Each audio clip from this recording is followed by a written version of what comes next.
I try to not be that guy, that veteran, but I need to come with a warning label that says does not play well with stupid. I just had one of the most mind-numbingly idiotic interactions on social media that I've had in ages. And that says a lot. Somebody tried to deny that Trump ever had talked about renaming Veterans Day to World War One Victory Day, or Victory Day for World War One, whatever it was. They just flat out denied that it ever was even a thing. And so I corrected him. I just politely, I said, no, it was real, but after veterans groups had raised enough stink, he changed his mind and went back to just, okay, it'll be Veterans Day. Guy doubles down and says, well, I guess you like being lied to. I can't help you. Yeah, I did a thing. I ended up screenshotting the actual tweet or truth, whatever you want to call it. I can't call it a truth, but Donald Trump's actual post on Truth Social, where it says, henceforth, Veterans Day will, or November 11th will now be Victory Day for World War One. And then he went on about all the stupid, like we were the only ones that did anything in either of the wars. Nobody else was as good as us. Nobody else did as much as us, which is just absurd. But that's for another rant. So I shared that. And the guy just goes off on this next tangent. Well, you're being rude. You're being a mean person. You're not being polite. It's like, you're the one that called me a fool for believing the truth and facts and reality. And then doubled down when I tried to politely correct you, and you didn't do an ounce of research. And I realized that is the thing that drives me the most insane about Trump supporters is if you want to support Donald Trump, fine.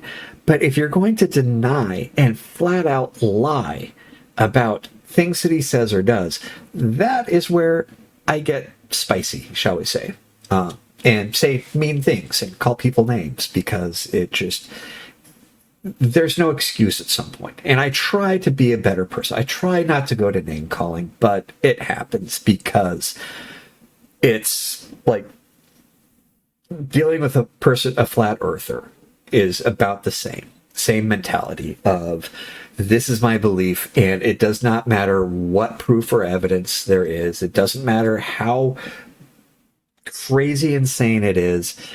It's what I believe. It's what I think. So it is true. And that is what drives me insane. And I can't understand why it is that people will sit there and formulate this thought in their head that, well, I don't like the way that this makes Donald Trump sound like an idiot. So it never happened.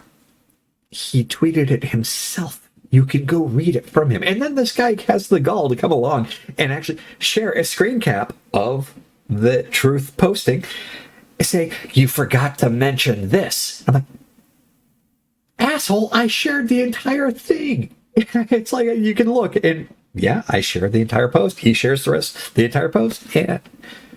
So make it make sense. Why do Trump supporters have to go so far overboard with this mentality that Donald Trump can say nothing foolish? He can do nothing wrong. He is the ideal, perfect human being that has never made a mistake. And yet also say that, well, they like him because he's a good Christian. He's a flawed man like me. Charles Manson was a flawed man. Jeffrey Dahmer was a flawed man. That doesn't mean we should be idolizing them. So, come on. Use a modicum of intelligence. Use a modicum of critical thinking. Let's have these discussions, because I want to hear from Trump supporters what their thoughts on these things are. But at the same time, please, for the love of God, do just the most remotest, simple Google searches or read through his messages that he has shared himself. That's what we're talking about. We're talking about things that he has said. So understand that he said these things, because I try to do as much research as I can to make sure I'm not getting things wrong. Because if I do get things wrong, I'll admit it. I'll 100% say, oh, I misunderstood the tweet, or I didn't read it, or I didn't see it. But that just doesn't exist on the other side, it seems. So please, someone drop a comment, help me understand this. Let's talk about this, because Trump derangement syndrome works both ways. You can, like I've said in my other video, you can be deranged into thinking that he is Hitler incarnate and the Antichrist and the most horrible human being, or you can be deranged into thinking and liking the photo he shared of himself as the Pope. Let that one sink in.